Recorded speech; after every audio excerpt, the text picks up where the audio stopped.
2-3 shifts a day to try to make ends meet. You're not reading the newspaper every morning with a cup of coffee. Yeah.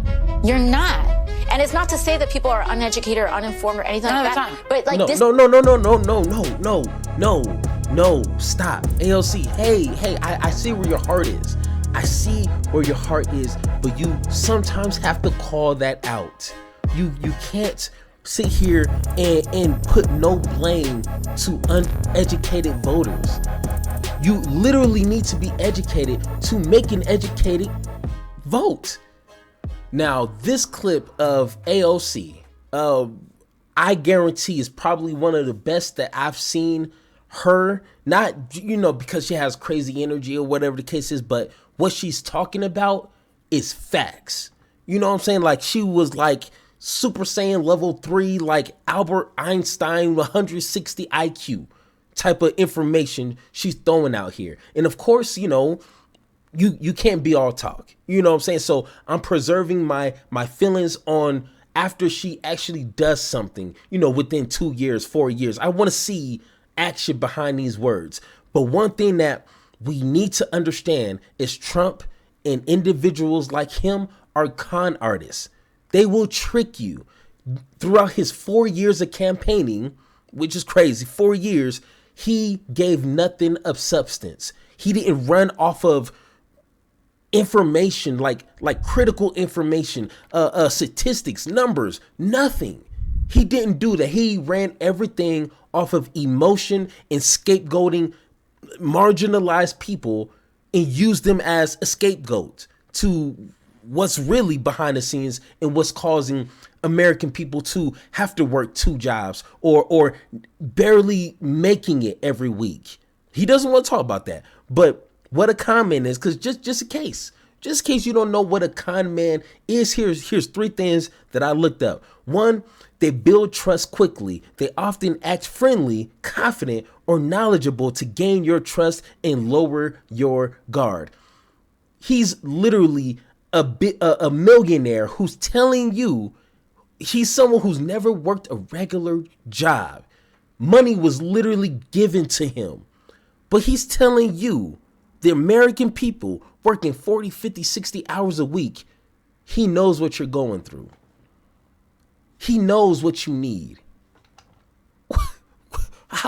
How does that even make sense? 2, create urgency. They pressure you to act fast, claiming limited time or exclusive offers to prevent you from thinking critically. Our nation is going to be destroyed by the radical left. The immigrants are going to take your jobs. They're going to kill your kids. They're going to take over your schools, your homes. No, don't think so.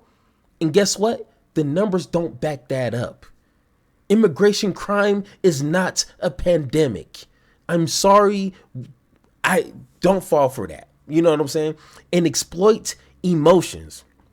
They use fear, greed, or sympathy to manipulate your decision making. They pretend to need help or offer too good to be true type deals. And you know me, I know it all. I know it. Okay, I seen it and I have your answers. No, any one person who claims to be able to fix all your problems just by a quick fix, a quick vote, I'm sorry, you've been conned. That's not how that works. That takes negotiating with all of government, with all political candidates to create legislation that will help all people. One person can't do that. That's not how this government or this democracy works. Learn basic civics. One person can't just have all solutions for 331 million people. That's not how that works. But let's go ahead and hear AOC spit bars. Did several different things. One is there is universal frustration in this country. Much of it, I actually think, justified. That is raging at a political establishment that centers corporate interests, billionaires, and puts their needs ahead of the needs of working Americans. That's true, 100%.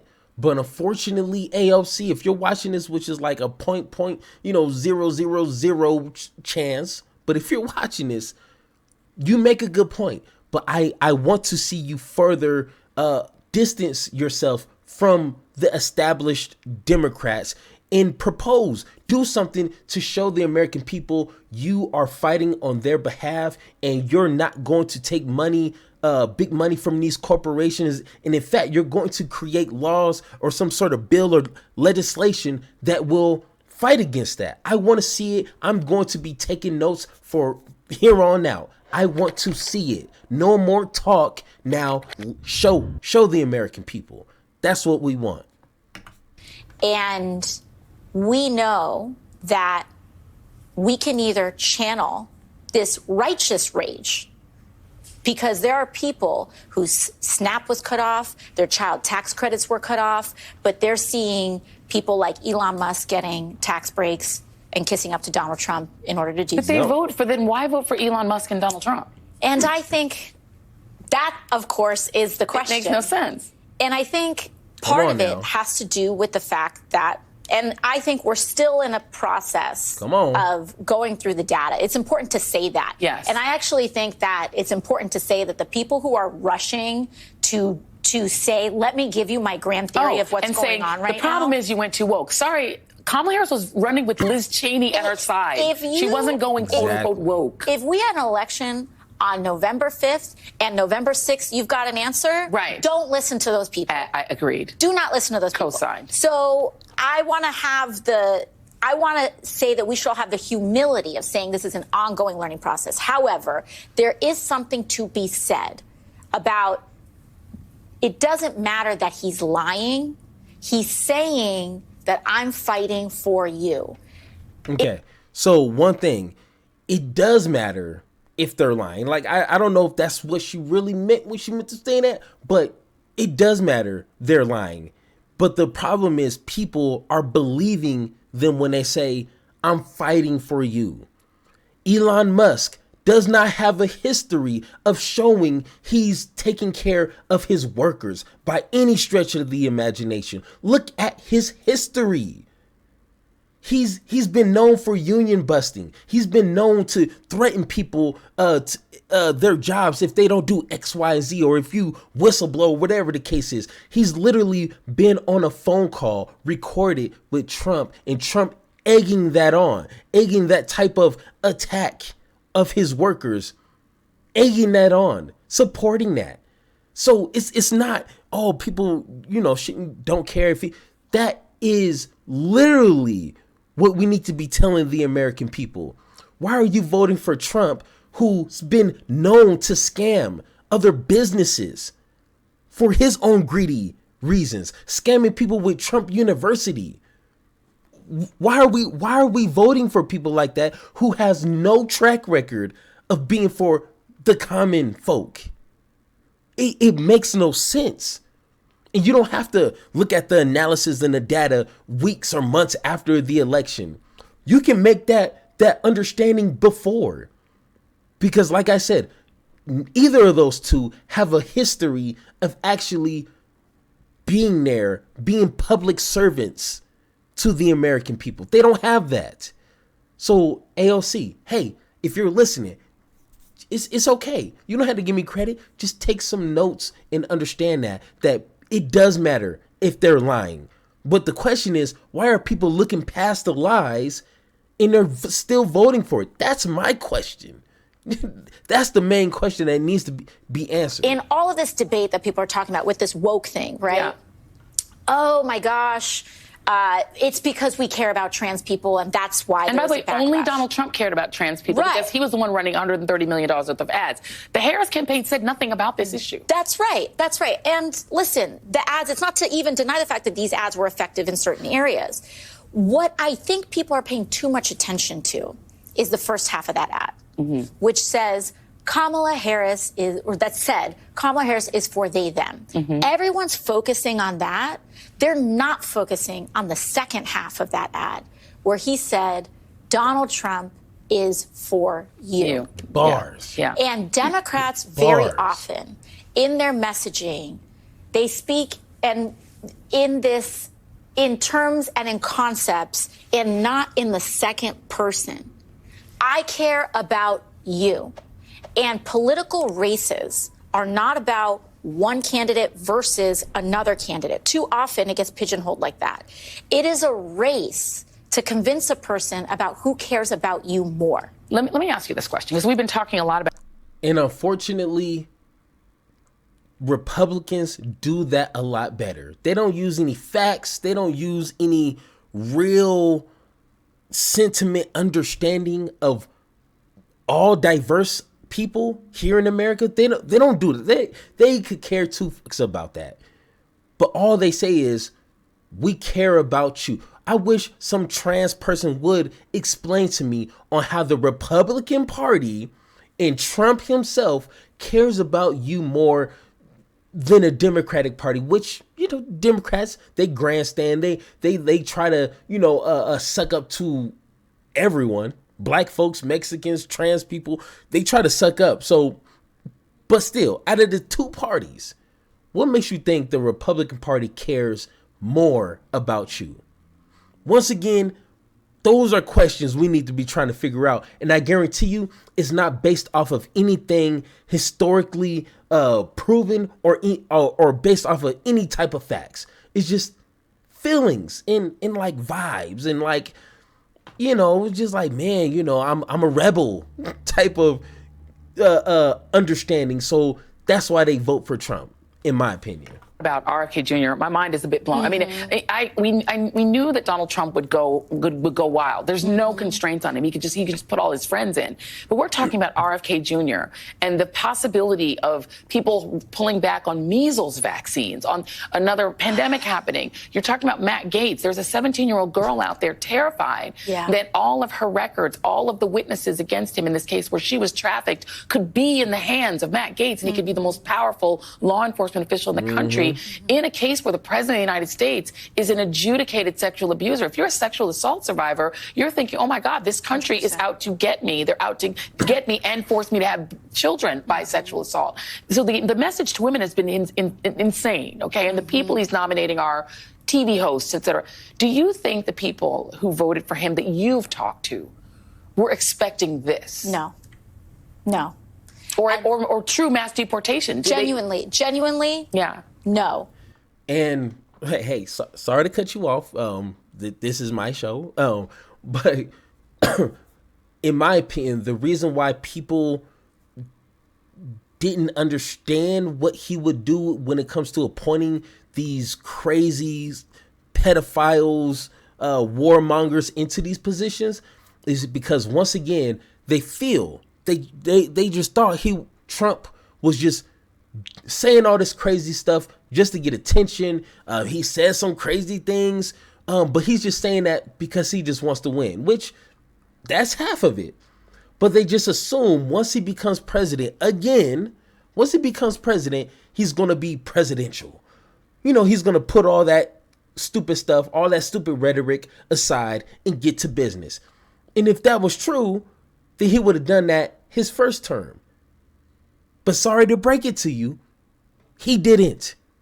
He still was that crazy, fear-mongering, idiot salesman in the Oval Office. And just like you're seeing now, he's still being that person. He's not surrounding himself with intellectual, smart people in their respective field.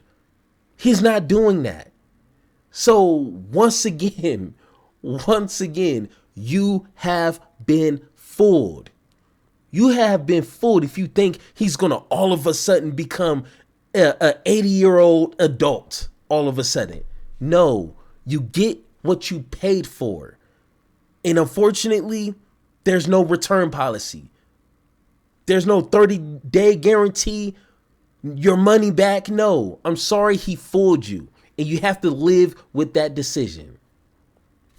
And it's heartbreaking, actually. It is heartbreaking. And people may want to take like a kind of vengeful stance about this, but it is genuinely heartbreaking. People need to understand that there are people, millions of people in this country, and I was one of them, where you are working 2-3 shifts a day to try to make ends meet. You're not reading the newspaper every morning with a cup of coffee. Yeah. You're not. And it's not to say that people are uneducated or uninformed or anything like that. But like no, this. No, stop. AOC, hey, I see where your heart is. I see where your heart is, but you sometimes have to call that out. You can't sit here and put no blame to uneducated voters. You literally need to be educated to make an educated vote. You can't be uneducated and make an educated vote. That's not how that works. This is not a multiple question like, A, B, C, and D, and like just choose C because it has a higher rate of being correct. No, that's not how voting works. You have to be informed to make an informed. There you go. Vote. Yes. So it's okay, AOC, to call a lot of people who voted for Trump uneducated, uninformed, or misinformed. That works too. But you can't be afraid to say, hey, we need to do our part as the Democratic Party. We need to make sure our messaging is on point. We need to make sure that we are actually presenting bills and ideas and legislation that will help you personally in your personal life. But what you need to do on your end, because this is a two-way street here, you need to educate yourself on what the other person, the other party is presenting. Break it down. Both parties, Democrats and Republicans, break the policies down and make sure it makes sense. Make sure it has some substance. You need to do that on your end. We can't feed you like you're a kid, like you're a baby all the time. No, do some things on your end and we're going to do what we need to on our end. And we come together like a big family. That's how that works. So AOC, hey, I see where your heart is. But sometimes you need to give that unfiltered hard truth to people. It's going to hurt. It might turn some people off, but it's okay. Because the people who are like, oh, shit, yeah, you're right. I need to be a little bit more informed about policies. Then that's how we get an educated population here. This is real life. Yeah. This is real life. You got a baby on your hip and you've got 2-3 shifts to work in that day and you're just trying to make things work and you have such an overwhelm of information. And I actually think something that is different about this moment than I saw, whether it was 2020 or after 2016, is that almost like right the day after, people immediately said, were coming to me and saying, he's not actually going to do that, right? And it's important to say, people may often say, he said he was going to do this. It was right here on the campaign trail. If you actually listen to him, if you listen to Donald Trump's acceptance speech, when he talked about immigration, he talked about legal pathways first. Yeah.